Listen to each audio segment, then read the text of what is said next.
हफ्ते भर की तेज बारिश के बाद आज बादलों के कतरे नीले आकाश में तैरने लगे थे। हल्की सुनहरी धूप से छत नहा उठी थी। रोड पर जगह जगह गड्ढे पड़ गए थे और बारिश के पानी से नाले लबालब भर गए थे। वातावरण में नमी इस कदर थी कि गीले कपड़े सूखने का नाम न लेते। कमरों के भीतर तक नमी बैठ गई थी। सीलन की अजीब सी गंध बेचैन कर रही थी। ऐसी गंध मुझे नापसंद थी। उपयुक्त वक्त जानकर मैंने ढेर सारे कपड़े छत पर फैला दिए। पहाड़ी से लेकर समूचा कस्बा चांदी सी चमकदार धूप से नहा उठा था। पेड़ पौधों पर कुदरती हरा रंग चढ़ चुका था। मुझे पता नहीं है कि कब हमारे पूर्वज यहाँ आकर बस गए। पर्वतों की तलहटी में बसा यह कस्बा लाजवाब है। कस्बे से सटकर नदी बहती है। दूसरी तरफ हरे भरे जंगल बरबस नजरें खींच लेते हैं। मेरा बचपन इसी कस्बे में बीता। शादी के बाद अपने पति महेश के साथ अलग घर में रहने लगी। कुछ ही दूरी पर मेरा मायका है। माँ बाप भाई बहन सभी हैं। अब हम 3 लोग ही हैं। हम दोनों और हमारा 5 साल का बेटा आशीष। पड़ोसी मुझे मीनू के नाम से जानते हैं। मैंने इत्मीनान से सांस ली, फिर चारों तरफ नजर दौड़ाई। ठीक सामने खंडहर की ओर देखा तो एक अजीब सी सिहरन तन में कौंध गई। खंडहर के मलबे से झांकते मटमैले पत्थरों से मुझे सहानुभूति सी होने लगी। पत्थर खालिश पत्थर ही नहीं थे, बल्कि मूक दुष्टा और राजदार थे, एक दर्द भरी कहानी के। मैं जिसकी धुरी में प्रत्यक्ष मात्र बनकर रह गई थी। मेरी आंखों के आगे वह कहानी बादल के टुकड़ों की तरह फैलती चली गई। खंडहर में कभी 2 मंजिला मकान हुआ करता था। पत्थरों का मकान था, लेकिन इसमें बाहर से सीमेंट की मोटी तह चढ़ी थी। मकान की सीढ़ियां रोड से सटी थी और उसका प्लास्टर कई जगहों से गायब था। पत्थरों से रेत तक भुरभुरा कर उतर गई थी। दीवार के पत्थर बिना मसूड़े के भद्दे दांतों जैसे दिखाई देते थे। ऐसा लगता था कि मकान अब गिरा कि तब गिरा। इसकी अघोषित मालकिन मालती जीवट की थी। वह सुबह सवेरे अपने दैनिक काम निपटाकर लकड़ी के तख्तों वाले छज्जे पर बैठ जाती। वहीं से आने जाने वालों पर अपनी नजर गड़ाए रखती। इधर मैं थी और सड़क के उस पार मालती। दोनों घरों के बीच में यदि कोई था तो वह थी 20 फुट चौड़ी पक्की सड़क।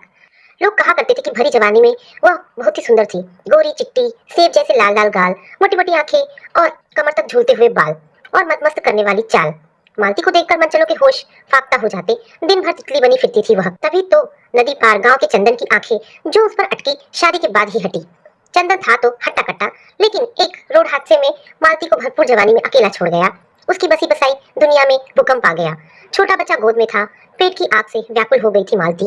कमाई का कोई जरिया न था। हार मानकर उसने जिस्म को भूखे दरिंदों के आगे डाल दिया। दलदल इतना गहरा कि वह कभी बाहर निकल ही नहीं पाई। मजबूरन वह एक नई मालती बन गई। उसके व्यवहार और स्वभाव में हमेशा बदलाव आता चला गया। कितने ही इज्जतदार उसके आगे नतमस्तक हो गए। और तो और कुछ वर्दी वाले भी मालती के घर पर हाजिरी देने से नहीं चुकते। मजाल क्या कि कस्बे में कोई उससे उलझे या आंख डालकर बतियाए। वर्दी वाले मालती की पैरवी में आगे आते। जरूरत करने वाले को थाने ले जाने में वह कोर कसर न छोड़ती। मालती का लड़का था विजय, दुबला पतला और डरपोक। अबोध अवस्था तक घर में रहा और जब वह समझदार हुआ तो हालात से घबरा गया। प्रताड़ना और अपमान से आहत एक दिन उसने घर ही छोड़ दिया। मालती लोगों के सामने झूठे को ही आंसू बहाती रही। दरअसल मालती यही चाहती थी। खुली आजादी रात गहराती और मालती सज धज कर छज्जे पर बैठ जाती। ग्राहक आने लगते एक के बाद एक। वे उस उबड़ खाबड़ उतरी हुई सीढ़ियों पर चपलता से चढ़ते उतरते। दिन में वे लोग कभी इस तरफ नहीं निकलते जिन्हें समाज का डर होता। किसी को मालती देख लेती तो उसे झक मारकर बतियाना पड़ता। कौन जाने कब मालती दुखती रग पर हाथ रख दे। डर चीज ही ऐसी है, लेकिन अंधेरे में समाज की किसे परवाह। मुझे ये सब देख सुनकर उबकाई सी होने लगती। इस माहौल से उब गई थी मैं। 1-2 साल बीते। विजय यदा कदा घर आने लगा। जब आता उस दिन मालती के घर की सीढ़ियां सूनी पड़ी रहती। शायद विजय ने संसार देख लिया था। उसकी बातों से मालती आपा खो देती और मारपीट पर आमादा हो जाती। विजय उसी दिन चला जाता। वह शहर में गुजारे भर का पैसा कमाने लगा था। जाते समय कभी कुछ रुपए माँ के सिरहाने रख देता। वैसे मालती को उसके रुपए की जरूरत नहीं थी। बहुत रुपया कमा चुकी थी वह। ऐसे धंधे में नुकसान का सवाल ही नहीं था। इस तरह कई वसंत आए कई गए, लेकिन मालती के लिए दिन महीने साल घाटे के साबित होने लगे। अब वह 55 की उम्र पार कर गई थी। धंधे की आंच ठंडी पड़ गई थी। शरीर थुथुला हो गया था। चेहरे पर झुर्रियां गहरा गई थी। छोटे बड़े मालती को ताई कहकर पुकारने लगे। मालती को इसमें कुछ भी अजीब नहीं लगता। समय हालात से साक्षात्कार करा ही देता है। शायद उसे भी एहसास होने लगा था। वक्त रहते ही मालती ने कमाई का दूसरा जरिया ढूंढ लिया। लोग कहने लगे कि उस पर कोई देवी आती है। देवी सच बताती है। मुसीबतों से त्रस्त अंधविश्वासी उसके घर आते। किसी का लड़का बीमार है, किसी पर प्रेत की छाया है, तो किसी पर जादू टोना। मालती झूम झूम कर देवी को बुलाती और रास्ता बताती। मालती की बातों पर विश्वास करने वाले बहुत होते। औरत मर्द सभी तबके की आमदनी अच्छी हो जाती। दिन निकलने से लेकर देर रात तक उस पर कथित देवी सवार रहती। कमरे से धूप अगरबत्ती की महक उठ उठकर आसपास तक महसूस होती। उसका बर्ताव भी अब विरोधाभासी हो चला था। कभी कर्कश स्वर में बोलती तो कभी बड़े लाड़ प्यार से मुझसे बतियाती। मैं हैरान रह जाती। कभी कभार मालती कस्बे से बाहर चली जाती और कुछ दिनों के बाद लौटती। अब लोगों को मालती में कोई खास दिलचस्पी नहीं रह गई थी। एक दिन वो अपने साथ एक तलाकशुदा औरत को ले आई। महिमा नाम की यह औरत थी भी भला की सुंदर। नैन नक्श इतने कटीले की बरबस नजरें खींच ले। चाल चलन उसका भी ठीक न था। मालती को उसके लिए ग्राहक ढूंढने में ज्यादा मशक्कत नहीं हुई। मालती के पुराने दिन लौट आए। दोनों की दुकान एक ही छत के नीचे चल पड़ी। अगले भाग में मालती और पिछले भाग में महिमा। निचले हिस्से में मालती ने लोहे का बड़ा सा ताला लगा दिया था। पलक झपकते ही मेरे जैसे पड़ोसियों के अशांति भरे दिन लौट आए। एक तरफ मालती की अजीबोगरीब आवाजें, दूसरी तरफ रात गिरते ही लोगों का देर रात तक आना जाना और उनकी फुसफुसाहटें। उस दिन रात भर ओस गिरती रही। मालती के घर की छत पर टिन की चादरें पड़ी थी। सुबह होते ही घर की छत से ओस बूंदों की शक्ल में नीचे गिरने लगी।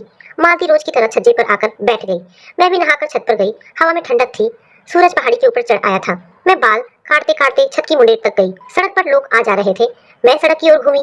मेरी नजर सड़क पर जा रहे एक लड़के पर पड़ी और उस लड़के का पीछा करने लगी। सामान्य सी बात थी, लेकिन मालती को तुरुप का पत्ता हाथ लग गया था। मालती स्वभाववश मेरी गतिविधियों पर नजर गड़ाई थी। ऐसा सुअवसर भला वह हाथ से क्यों जाने देती। मालती बिना देर किए बरस पड़ी। ब्याहता होकर शर्म नहीं आती तुझे? लड़के को ऐसे क्या घूर घूर कर देख रही है? मैं सकपका गई थी। हाथ जहाँ के तहाँ रुक गए। मुझे उसका इस तरह टोकना नागवार लगा। सो ऊंचे स्वर में बोली, देखना क्या जुर्म है? अरे आंखें मेरी है, जहाँ जी करे देखूंगी। तुझे क्यों आग लगती है? करारा उत्तर मिला तो मालती एक क्षण के लिए अवाक रह गई थी। उसी क्षण मालती के माथे पर बल पड़ गए। आंखें अंगारी बरसाने लगी। चकला घर खोल दे, फिर जो जी में आए कर, मुझे क्या करना? जरा जबान संभाल कर बोल पाखंडी। यहाँ तेरा चकला घर कम है क्या? तेरी तरह गिरी हुई नहीं हूँ मैं, समझी? मैंने अपनी बात कमतर न होने दी। मालती के मर्म में चोट लग गई। वो हाथ मटकाते हुए चीखी, हाँ हाँ, तू तो बड़ी सती सावित्री है। उस वक्त मेरे जी में आया कि पत्थर मारकर मालती का सिर फोड़ दूं। फिर यही सोचकर चुप हो गई कि बेकार औरत के मुंह लगने से क्या फायदा। आकाश पर थूका मुंह पर ही आता है। मैंने यह भी सुना था कि मालती टोटके करना भी जानती है। ना जाने कब क्या उल्टा सीधा कर दे। हंसती खेलती गहसती है। कहीं इस चुड़ैल की नजर लग गई तो मैं चुपचाप हथियार डालकर बैठ गई। मालती को कस्बे की विभिन्न गतिविधियों के रिकॉर्ड रखने में दिलचस्पी थी। इधर उधर ताका झाकी करना, दूसरों पर ताना कसना और दूसरों को बिना पूछे सीख देना, दिन भर यही करती थी वह। पर उपदेश कुशल बहुतेरे। मालती के लिए ये कहावत ठीक थी। मालती बहुत समय तक बड़बड़ाती रही। मैं छत पर रह न पाई और खुले बाल लेकर ही सीढ़ियों से उतर गई। मैं मन ही मन झुंझलाती रही। महेश बड़ा हठीला था। मेरे लाख कहने पर भी उसने घर नहीं बदला। बहुत पीछे पड़ती तो यही कहता, पगला गई हो क्या? ठेकेदार भला आदमी है, कभी किराए के लिए तंग नहीं करता। फिर 1000 रुपए में 2 कमरे कौन देगा? घर भी पक्का, छत भी पक्की। घर का मालिक सरकारी ठेकेदार है जो शहर में रहता है।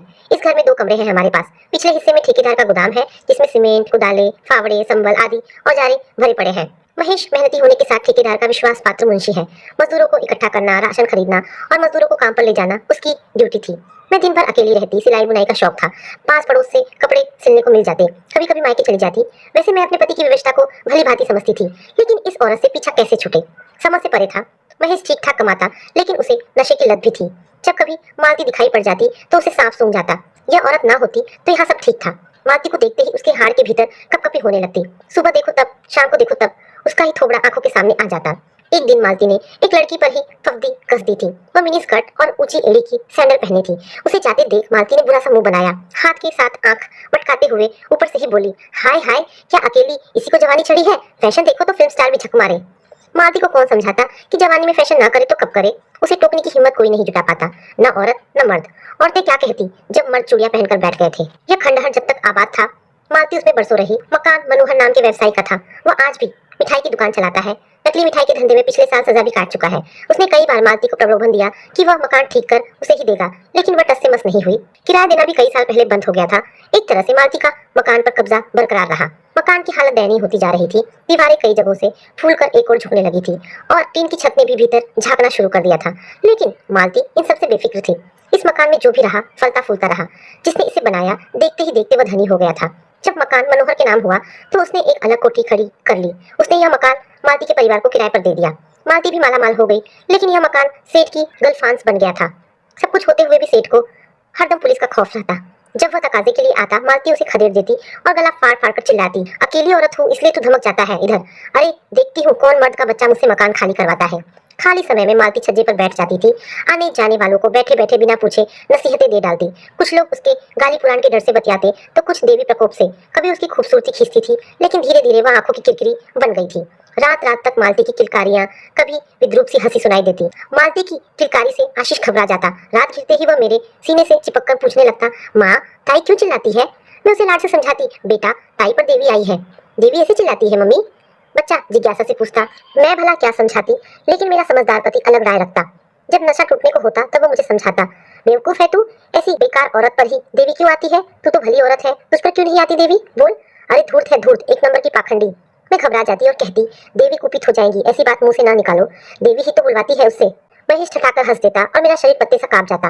आंखों में भय के बेतरतीब डोरे फैल जाते। मैं मति भ्रष्ट पति की ओर से हजारों बार देवी से हाथ जोड़कर माफी मांग चुकी थी। क्या करती, धर्म भीरू स्वभाव की जो थी। एक दिन पड़ोस की औरतों ने बताया कि कुछ लोग मालती को लेकर गुस्से में थे। कोई उसे खदेड़ने की बात कह रहा था तो कोई सामाजिक बहिष्कार करने की।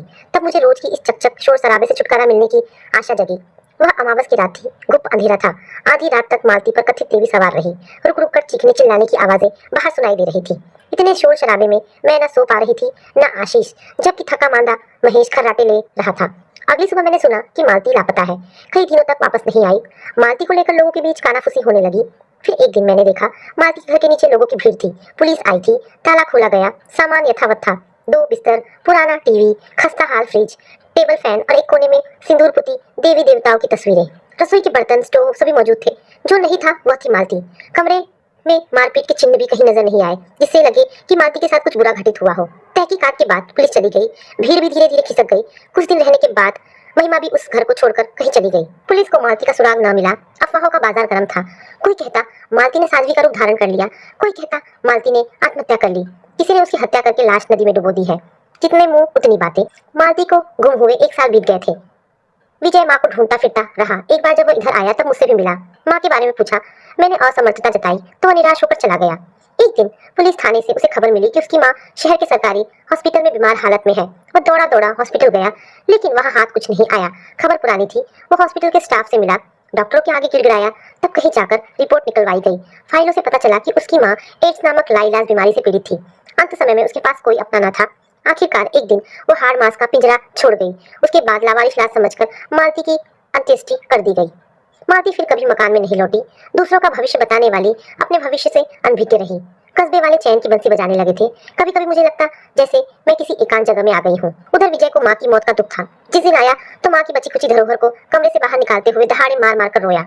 उसकी आंखें रो रो कर सूज गई थी। माँ की संवेदनहीनता भले ही विजय के साथ रही हो, किंतु कहीं ना कहीं मालती के दिल में ममता का स्थान अवश्य रहा होगा। मैं सोचती रही। विजय ने फिर कस्बे की ओर मुंह नहीं किया, जहाँ उसे कदम कदम पर संतरास मिला, धुतकार मिली। ऐसे स्थान पर जाकर वह अपने जख्मों को क्यों हरा करता? समय अपनी रफ्तार से आगे दौड़ा। जुलाई के महीने में मूसलाधार बारिश हुई। ऐसी बारिश की मजबूत चट्टानें खिसक गई। नदी ने मुहाने बदल लिए और तो और वह मकान भी ढह गया जिसमें कभी मालती का बसेरा था। आज भी मकान के खंडहर को देखकर मालती की अभिशप्त कहानी मेरे जहन में सिहरन पैदा कर देती है। ऐसा प्रतीत होता है कि मानो मालती खंडहर से बाहर आकर ललकार रही है उस समाज को, विधि के विधान को, जिसने एक औरत को ही इस अपराध का समूचा उत्तरदायी मानते हुए सजाए मौत मुकर्रर की और पुरुष प्रधान समाज को बाइज्जत बरी। तब मेरे दिल में मालती के लिए सहानुभूति और करुणा के भाव उभरने लगे। तो दोस्तों, ये कहानी यहाँ पर समाप्त होती है।